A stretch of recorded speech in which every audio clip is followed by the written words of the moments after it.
Assalamualaikum warahmatullahi wabarakatuh. Saya Dia Sita Murilanti. Saya akan menjelaskan fenomena antar permukaan. Fenomena antar permukaan. Yang pertama yaitu fases gas-gas. Tipe dan contoh antarmukanya itu tidak ada kemungkinan ada antarmuka. Yang kedua, fases gas cairan. Tipe dan contoh antarmukanya permukaan cairan air yang berada di atmosfer.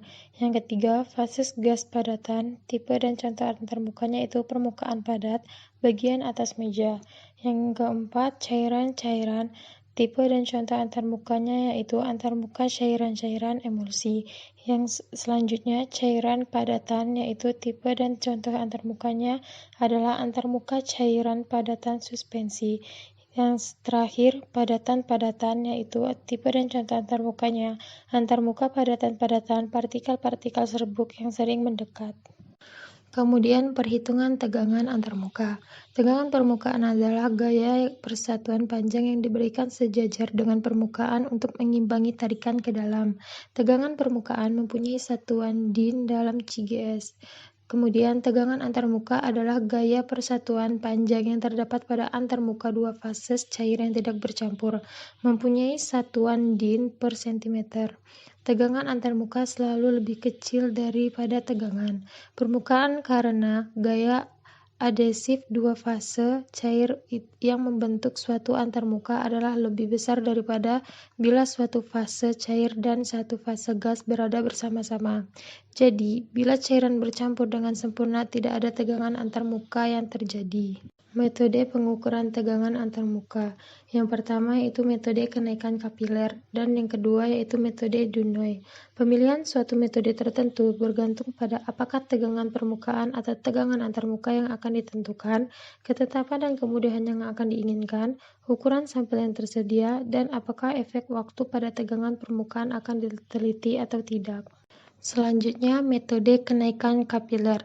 Yang pertama yaitu digunakan untuk mengukur tegangan permukaan. Yang kedua yaitu prinsip. Bila suatu kapiler dimasukkan dalam labu berisi zat cair, maka pada umumnya zat cair akan naik di dalam tabung sampai jarak tertentu.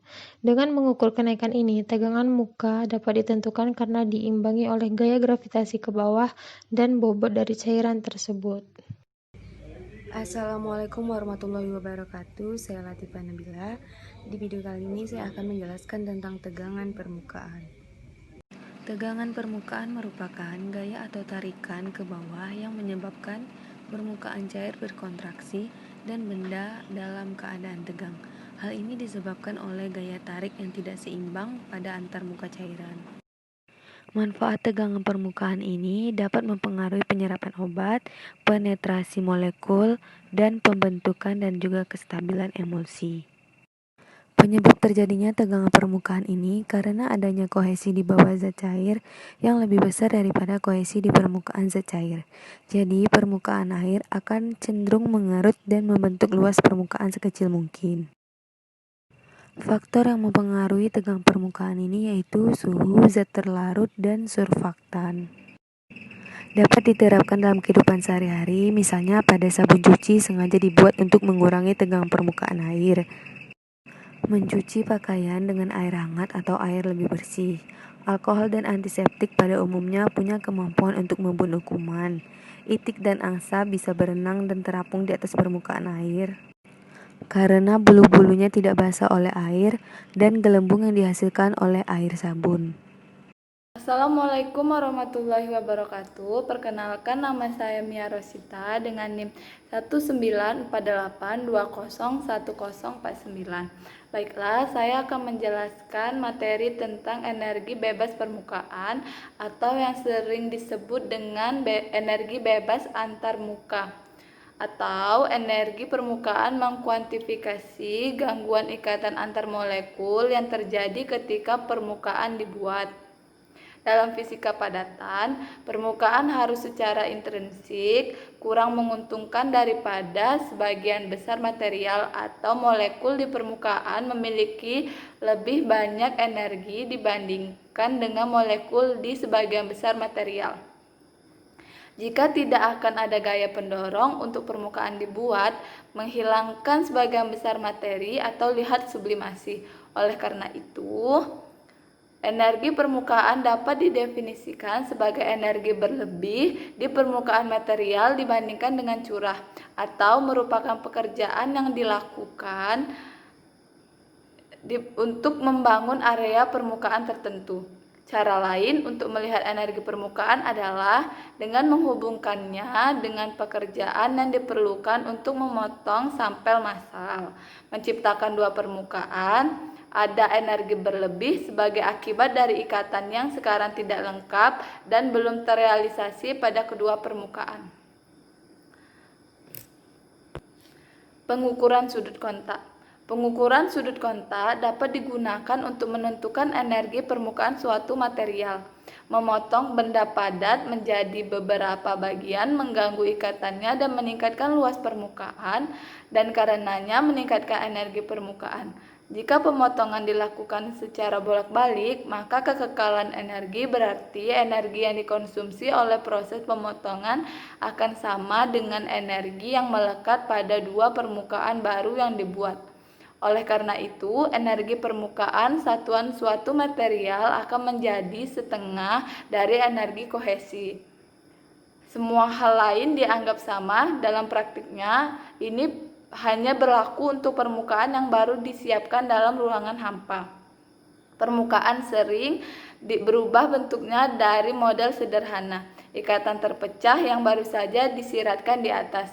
Mereka ditemukan sebagai daerah yang sangat dinamis, yang siap diatur ulang atau bereaksi, sehingga energi sering berkurang dengan proses seperti pasivasi atau adsorpsi. Terima kasih. Di sini saya akan menjelaskan mengenai tegangan antar permukaan cair-cair. Tegangan antar permukaan cair-cair contohnya adalah pada emulsi. Emulsi adalah sistem dua fase yang salah satu cairannya terdispersi dalam cairan yang lain dalam bentuk tetesan kecil. Stabilitas emulsi dapat dipertahankan dengan penambahan zat yang disebut dengan emulgator. Emulsi merupakan suatu sistem yang tidak stabil, sehingga dibutuhkan zat pengemulsi atau emulgator untuk menstabilkannya, sehingga antara zat yang terdispersi dengan pendispersinya tidak akan pecah atau keduanya tidak akan terpisah. Pada umumnya, emulsi terdiri atas dua komponen. Yang pertama, komponen dasar, dan yang kedua, komponen tambahan. Komponen dasar sendiri terdiri atas fase dispersi, fase kontinu, dan emulgator. Komponen tambahan merupakan bahan tambahan yang sering ditambahkan pada emulsi untuk memperoleh hasil yang lebih baik. Ada beberapa tipe emulsi. Yang pertama, tipe M/A, yaitu minyak dalam air, contohnya susu, dan tipe A/M atau air dalam minyak, contohnya margarin. Tujuan pembuatan emulsi sendiri ialah menutupi rasa yang tidak enak pada obat, memudahkan proses pencernaan, dan memudahkan dalam pemakaian. Molekul emulsi memiliki daya tarik-menarik antara molekul yang sejenis yang disebut dengan daya kohesi. Molekul emulsi juga memiliki daya tarik-menarik antara molekul yang tidak sejenis yang disebut dengan daya adhesi. Daya kohesi suatu zat selalu sama, sehingga pada permukaan suatu zat cair akan terjadi perbedaan tegangan karena tidak adanya keseimbangan daya kohesi. Tegangan yang terjadi pada permukaan tersebut dinamakan dengan tegangan permukaan. Tegangan yang terjadi antara dua cairan tersebut dinamakan dengan tegangan bidang batas. Semakin tinggi perbedaan tegangan yang terjadi pada bidang mengakibatkan antara kedua zat cair itu semakin susah untuk bercampur.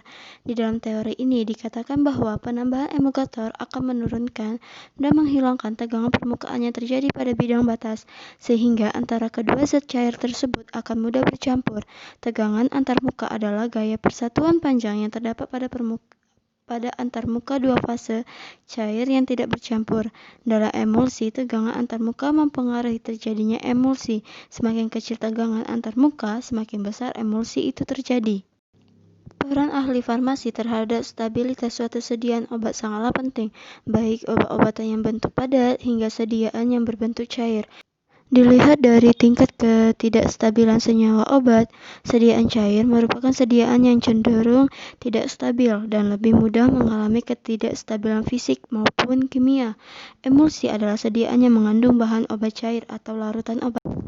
terdispersi dalam cairan pembawa distabilkan dengan zat pengemulsi atau surfaktan yang cocok.